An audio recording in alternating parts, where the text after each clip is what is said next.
a convidar a que no pierda. Buen día, ¿qué tal? ¿Cómo están? ¿Cómo andan? Bienvenidos, bienvenidas al pase, bienvenidos, bienvenidas al Destape, 10 de la mañana, 6 minutos de este viernes, 2 días antes, 2 días y unas horas, ¿no? Para el momento en el cual todos estamos esperando, todos estamos pensando y no podemos dejar de pensar. Me quedo acá una cinta, la voy a sacar. Ahí está, listo. ¿Cómo están? ¿Cómo andan?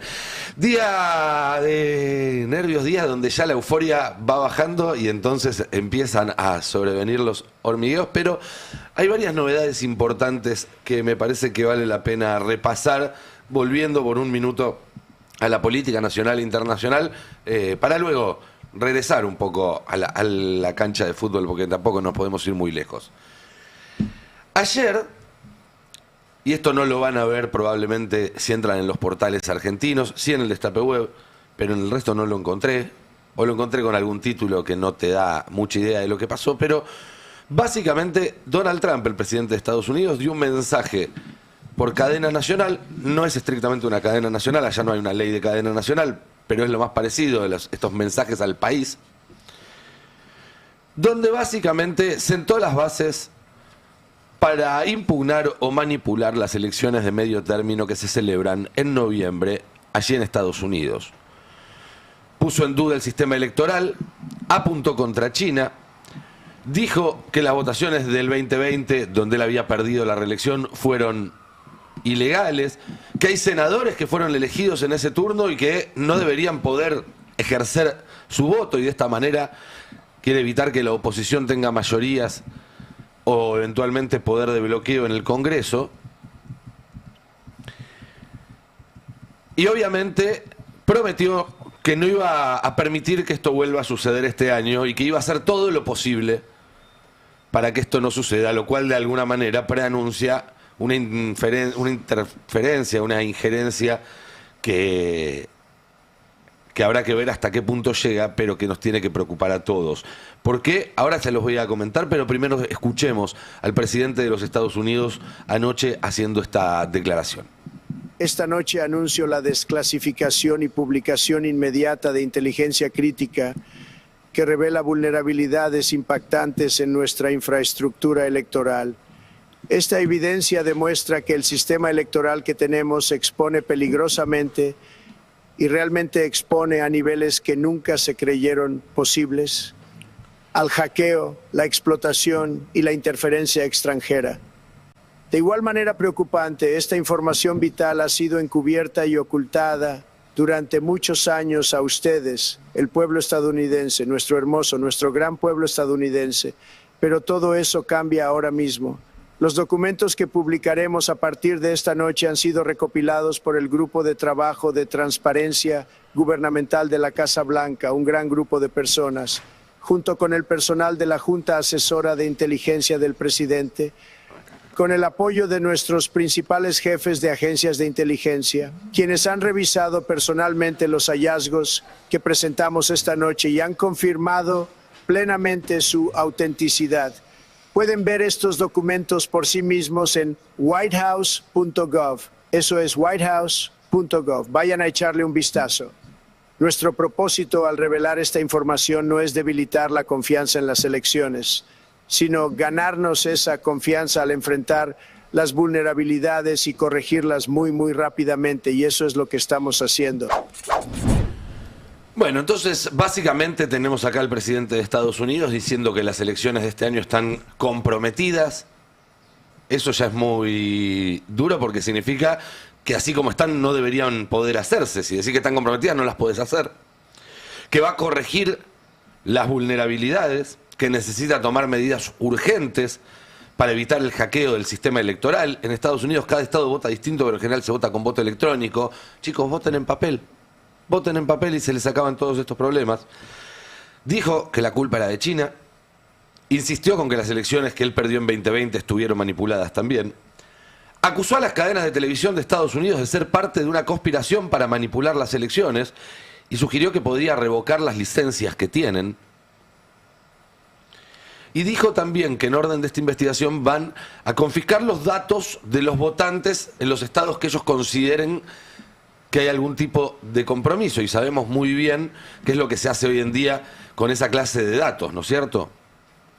Bueno, el problema es que cuando se desclasificaron efectivamente esos documentos, que se subieron a una página después del anuncio de Trump, los documentos que publicaron no solamente dicen todo lo contrario a lo que Trump acusa. Veamos, por ejemplo, la siguiente placa, como hay un... perdón, las pasé al revés. Les pido primero la 2 y después la 1. Error mío. Sí, exacto, la segunda, eso. Hacen un cuadro comparativo. Este es un informe del Consejo Nacional de Inteligencia de Estados Unidos. Arriba dice, desclasificado por el presidente Trump el 3 de julio del 2026. Y entonces dice, Rusia, China e Irán, como los tres del eje del mal, ¿qué efecto tuvieron? Y si se fijan, en la segunda columna, que es la de China, dice que no hubo interferencia de procesos electorales, que no hubo interferencia de procesos legales y que no hubo tampoco filtraciones de información adquirida mediante inteligencia. China no, Rusia sí. China no, Rusia sí. Ahora, en otro de los documentos, ahora sí les pido el 1, que también se desclasificaron anoche, nos muestra qué hizo Rusia en las elecciones de 2020, y la respuesta básicamente es lo mismo que había hecho en las de 2016, o que los demócratas denunciaron que había hecho Rusia en las de 2016, que es beneficiar a Donald Trump. Ahí dice, por ejemplo, que el presidente Putin y varios funcionarios de alto nivel ruso estaban supervisando esfuerzos de otras partes para difundir rumores falsos sobre el ex vicepresidente Biden y políticos ucranianos y las influencias ucranianas en las elecciones de Estados Unidos de 2016. Estos rumores incluyen que cuando el vicepresidente estaba en su cargo, tuvo actividades criminales en pactos con Ucrania y con individuos vinculados a Burisma, que es una firma de energía ucraniana, y otros actores vinculados al gobierno ucraniano. Y luego, si tenemos la parte de abajo de este mismo documento, muestran que las figuras del gobierno ruso estaban avanzando junto con funcionarios del gobierno norteamericano y otras personas prominentes para perjudicar a Biden. Recordemos, en las elecciones del 2020, funcionarios del gobierno de Donald Trump, y orquestar escándalos de corrupción de alto perfil que implicaran a Biden. Es decir, los propios documentos que filtra Trump muestran que no hay pruebas de que China haya intervenido en las elecciones, que es la excusa que quiere usar él para intervenir en las de noviembre, pero además de que él ya en 2016 probablemente, y seguramente en el 2020 también, estuvo haciendo este tipo de maniobras con los rusos, ojo, porque después andan acusando de agentes rusos para acá, para allá, no sea cosa que sean ustedes los agentes rusos o los amiguitos de agentes rusos. Ustedes van a decir, no, ¿cómo? Bueno, a lo mejor ni se dan cuenta, porque ustedes son muy boludos y a lo mejor los están manipulando los rusos sin que ustedes se den cuenta. Pero el problema, más allá de eso, es que Trump está anunciando que va a darse un autogolpe en noviembre, de que no va a permitirse perder las elecciones, porque él ya lo dijo varias veces, porque si pierde las elecciones lo más probable es que termine con un juicio político y también preso. Y está dispuesto a hacer cualquier cosa para evitarlo. Si no, miren a su amigo Netanyahu, las cosas que logró hacer para evitar que le peguen una patada en el orto y lo metan en cana. Digo, es gente que no tiene límites. Es gente que no tiene límites. Y así como ahora está avisando que va a intervenir en las elecciones de Estados Unidos, ya sabemos a ciencia cierta que viene interviniendo en las elecciones en América Latina y fuera de las elecciones también, para garantizar tener su doctrina Donroe, su control total de lo que ellos llaman el hemisferio occidental. Lo hizo en la Argentina con los dólares de Scott Bessent y con la amenaza, ¿se acuerdan? Si no lo votan a Milei, no los voy a ayudar y van a tener un quilombo. Lo hizo también en Colombia, con dinero, con campañas sucias en las redes, con amenazas. Amenazó con bombardear a Colombia, ¿se acuerdan cuando estaba bombardeando Venezuela? Lo está haciendo ahora en Brasil, en la previa de las elecciones de octubre. Ayer Marco Rubio, el secretario de Estado, anunció que Trump decidió imponer un arancel del 25% a todas las importaciones brasileñas en contra de lo que ya se había acordado. Que no haya confusión sobre el por qué. El presidente Lula y su gobierno no han negociado con Estados Unidos de buena fe.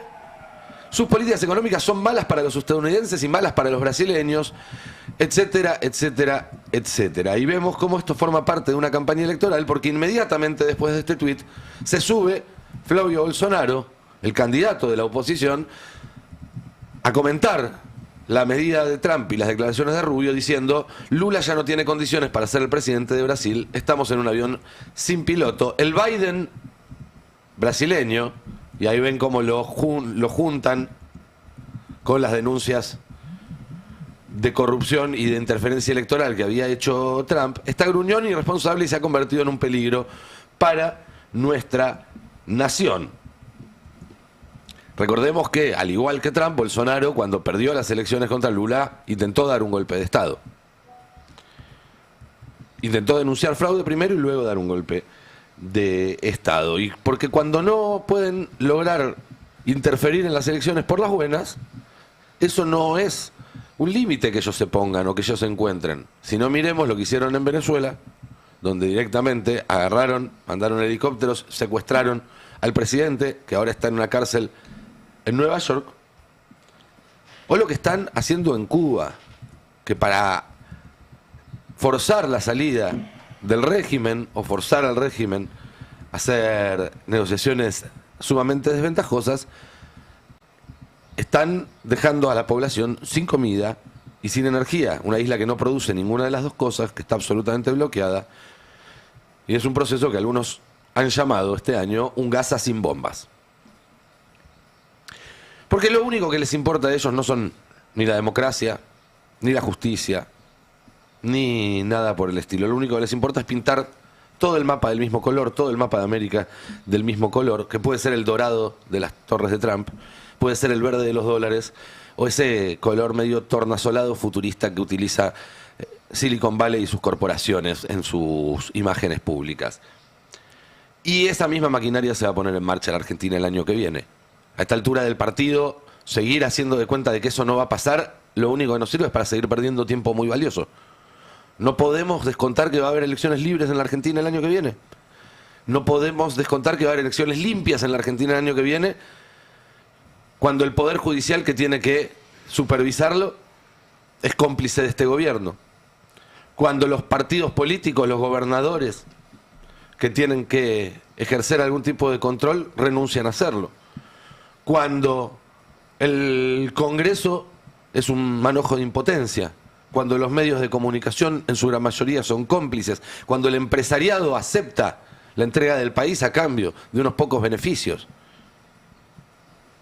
Bueno, yo no voy a esperar callado a que nos roben lo poco de democracia que nos quedan para ir a llorar con el diario del lunes al campito. Yo denuncio y voy a seguir denunciando de que no podemos esperar que esta gente no haga trampa las elecciones del año que viene. Y el tema, el punto, también, es que cuando se llega a este nivel de deprecación de la democracia, de degradación de la democracia, cuando ya no queda ni siquiera la cáscara institucional de ir a votar cada 4 años y creer que ese resultado puede ser fiel, obviamente el aparato represivo se tiene que endurecer y endurecer muchísimo. Por eso es que vemos a ICE en Estados Unidos, los vimos en Minnesota, los vimos en Los Ángeles y los vamos a volver a ver. Esta semana volvió a haber un caso de asesinato realmente terrible. Por eso acá en la Argentina todas las reformas para adaptar el sistema de inteligencia y el sistema de seguridad a este modelo represivo y a esta verticalidad con Estados Unidos y con Israel.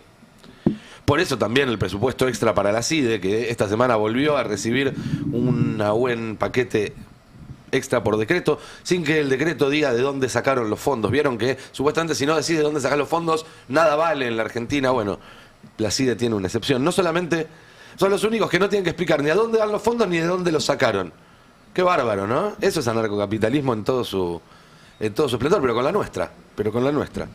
Por eso dejamos entrar a Palantir. Digo, todo forma parte de un mismo rompecabezas, que ayer tuvo una pieza muy importante en Estados Unidos, donde se llevó a cabo una cumbre contra el resurgimiento del terrorismo político de izquierda. Esto lo organizó Estados Unidos, estuvo Kirchner, lo encabezó Marco Rubio, el mismo que venía de anunciar medidas contra Lula, como para que se note todo, Y esto es lo que decía, presten atención a estas palabras del secretario de Estado norteamericano ayer en la presentación de este Congreso contra el resurgimiento del terrorismo político de izquierda. Este es un mal distintivo y único. Siempre ha estado impulsado por un odio, por encima de todo, un odio hacia la civilización misma. Es una revuelta de los peores contra los mejores, una revuelta de los débiles y los cobardes contra los fuertes y los buenos. Es perpetrado por aquellos que no pueden construir, que no pueden crear, que no pueden lograr grandes cosas, y se vengan del mundo por su propia insuficiencia, buscando destruir a quienes sí pueden. Esto es lo que es el izquierdismo radical. Puede adoptar diversos lemas e ideologías a lo largo del tiempo y el espacio. Pueden llamarse anticapitalistas o antiimperialistas o comunistas o anarquistas o marxistas, pero el carácter fundamental siempre es el mismo. Siempre es el mismo. Es un resentimiento venenoso, encubierto en el lenguaje de la igualdad, la justicia y la liberación.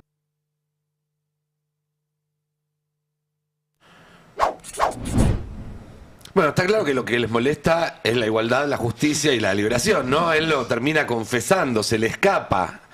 Pero es peligrosísimo este discurso, porque no es un discurso político, es un discurso religioso. Ellos son el mal, la destrucción, los envidiosos que vienen a destruirnos a nosotros, que somos los buenos que producimos. Civilización o barbarie, faltó que dijera. Bueno, dijo la mitad, dijo nosotros somos la civilización. Y obviamente, cuando uno encuadra un discurso en esos términos, eso justifica todo. Cuando es el bien o el mal, cuando es la destrucción o la creación, cuando unos son los que generaron la riqueza y los otros los envidiosos que vienen a robar, y eso justifica hacer cualquier cosa. Robarse una elección como mínimo, se han hecho cosas muchísimo más graves con ese tipo de justificaciones. Kirchner, el canciller argentino, dio un discurso durante el almuerzo que por lo tanto no fue público, lo cual me inquieta, pero en declaraciones Infobae él dio algún detalle. Dice que fue un encuentro que reunió a diversos países, el aumento de acciones violentas patrocinadas por la izquierda y la extrema izquierda, de las cuales tenemos que dar alerta. Yo no veo realmente ese aumento, más bien veo que la violencia viene por otro lado. Digo, no es lo que veo yo, es lo que muestran todos los datos. Pero termina diciendo, tenemos que tener un grado de coordinación muy importante, porque a lo que nos enfrentamos es un enemigo que no conoce de fronteras y se va moviendo buscando los resquicios. Y es el tipo de justificación que se utiliza para no cumplir con ningún tipo de garantía ni de derecho, para meterse en tu vida, para espiarte, para que Estados Unidos se pueda meter en la Argentina y hacer acciones de inteligencia acá. Es realmente grave. Participó también el canciller israelí,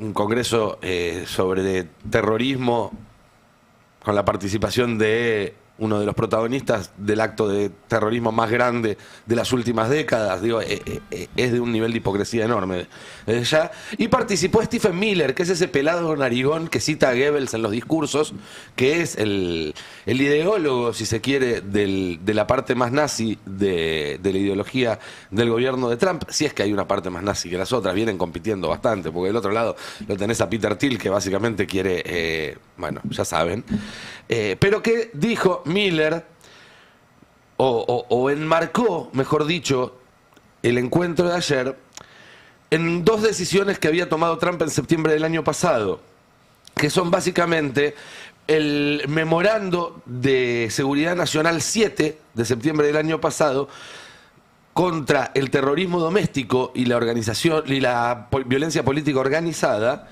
y también la decisión de designar a Antifa como una organización terrorista interna.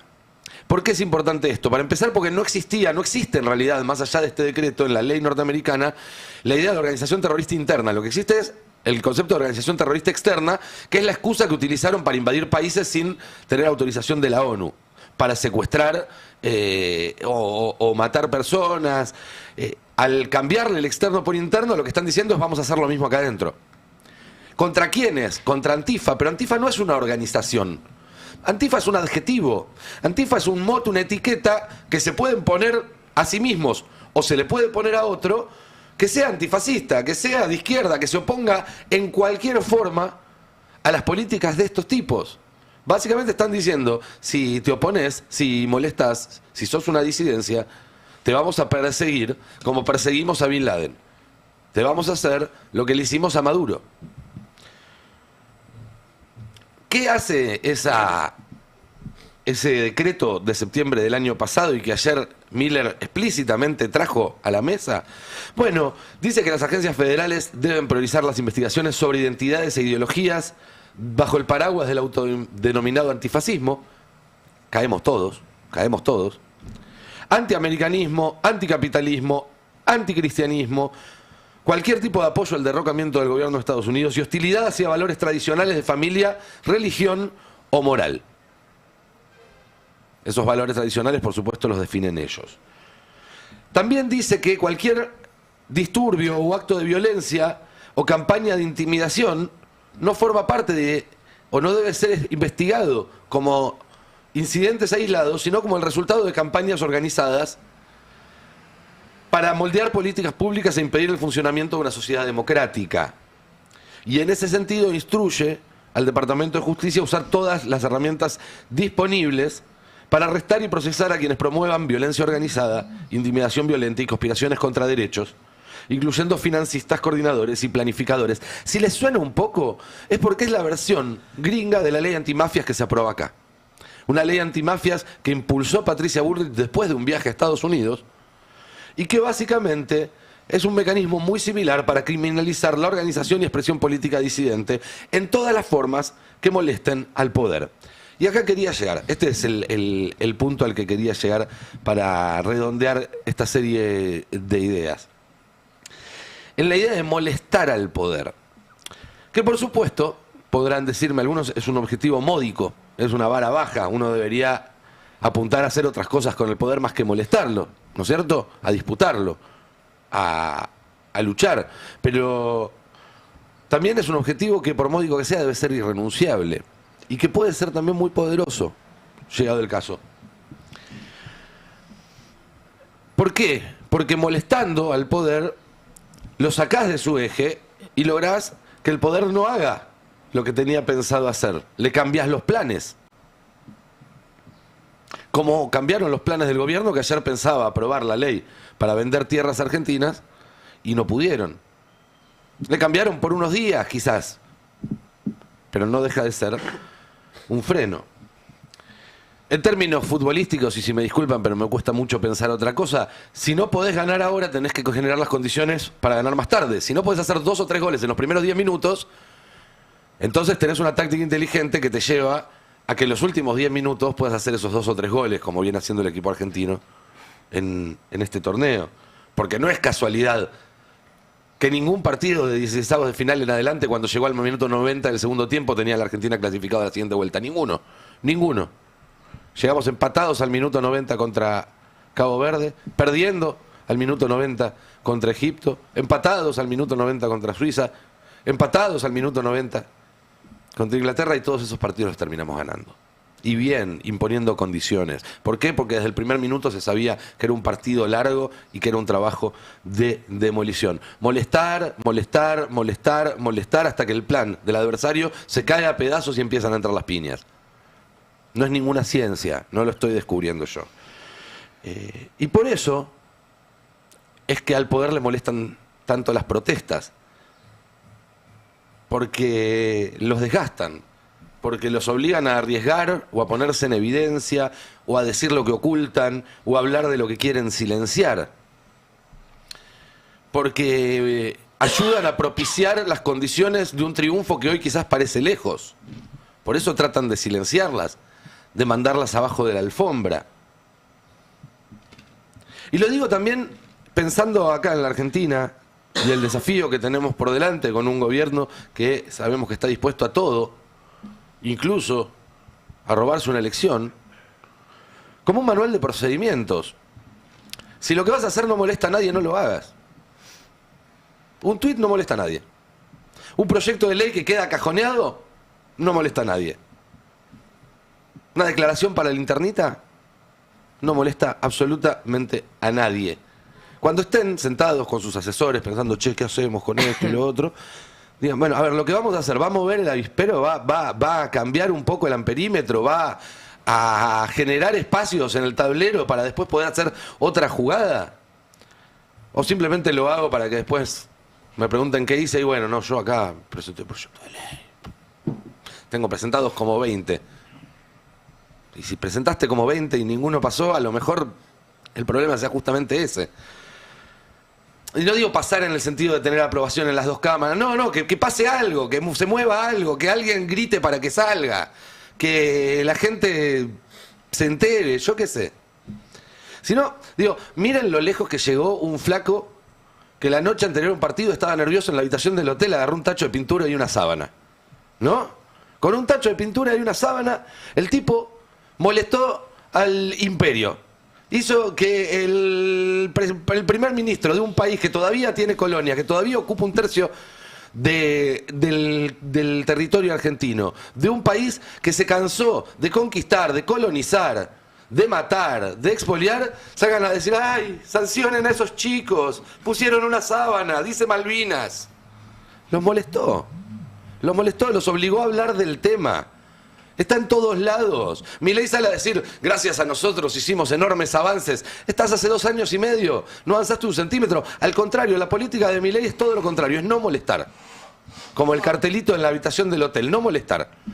Discutamos todo lo demás y no hablemos de Malvinas. Vamos a Londres a festejar la Argentina Week y no se habla de Malvinas. Eso es todo lo contrario. Si no, mirá el efecto que hicieron, el quilombo que hicieron esos muchachos con esa sábana. Si hasta The Guardian tiene que publicar una nota que dice las Malvinas no pueden seguir siendo británicas para siempre. Y por supuesto que una nota no va a cambiar nada. Pero hace una semana era impensable que una nota así... No se iba a despertar un día un columnista de decir, che, vamos a escribir una nota sobre las Malvinas y encima con una postura crítica. No hubo un columnista que dice, che, Milei está haciendo grandes avances en la diplomacia, vamos a escribir una columna para contestarle. No, les contestaron a los pibes de la selección, pibes, ya unos cuantos son bastante grandes, y a los que hicieron la bandera, si no, lean el último párrafo de la nota, digo, no hace falta imaginarse nada ni hacer ninguna... ninguna extrapolación. Tal como están las cosas, las Malvinas deben seguir existiendo como una fortaleza militar aislada al otro lado del mundo, lejos de su generoso protector Gran Bretaña. Pero tarde o temprano, un gobierno británico tendrá el valor de reanudar las negociaciones. Por ahora, el Ministerio de Asuntos Exteriores y el de Defensa simplemente posponen el problema. Sería gratificante que la bandera de Malvinas ondeando en un partido de fútbol, americana es una mala traducción, en Estados Unidos, impulsara a alguien a actuar. Lo dudo mucho. Lo que removió todo fue la bandera. La diplomacia es una herramienta muy valiosa, pero que hay que acompañarla. Si no, se queda solamente en canapés, en buenos gestos. Lo que movió todo es que alguien se decidió a molestar. Y sabiendo que iba a molestar, Tagliafico lo dijo, sabíamos que no estaba bien, pero lo hicimos igual. Va y molesta. Volvámonos más molestos. Levantémonos todos los días pensando qué podemos hacer para hincharle un poquitito las bolas a estos hijos de puta. Después será un poquitito más, un poquitito más, un poquitito más, hasta que se desconcentren y les empiecen a entrar los goles. Porque si no, el año que viene nos van a robar el poco de democracia que nos queda.